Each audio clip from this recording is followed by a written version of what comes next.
Satisfaction ఎప్పుడు దొరుకుతుందంటే కేవలం మన మనసాక్షికి మనకి నచ్చింది చేసినప్పుడు దొరుకుతుంది.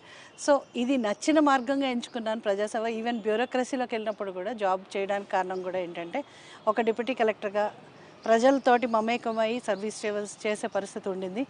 ఆ తర్వాత దానికన్నా మెరుగైన పరిస్థితులు రాజకీయాల్లోకి ఉంటాయని చెప్పి ఇక్కడ రావడం జరిగింది. అండ్ నిజంగా కూడా అంత మెరుగైన పరిస్థితుల్లోనే అదే కాకుండా మీరు చూస్తే గీతా సొసైటీ పెట్టి సొసైటీలో కూడా చాలా సర్వీస్ చేయడం జరిగింది.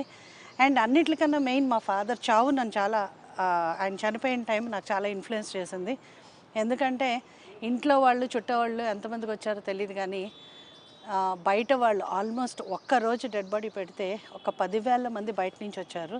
వచ్చి అయ్యగారు మాకు దిక్కెవరని ఏడుస్తున్నప్పుడు ఇదే కదా జీవితం, 10 మంది దగ్గర మనం ఒక ముద్ర వేసేయాలి కదా అన్న అదొక అవేకనింగ్ పాయింట్ అని చెప్పాలి. సో 10 మందికి పనికొచ్చే జీవితం బతకడం చాలా చాలా అదృష్టంగా, చాలామందికి తక్కువ మందికి ఉంటుంది అవకాశం. భగవంతుడు నాకు అవకాశాన్ని కల్పించాడు, నేను ఈ దారి చూస్ చేసుకున్నాను. ఇలా గీత గారు ఇలాంటి అవకాశం అంటే 2014లో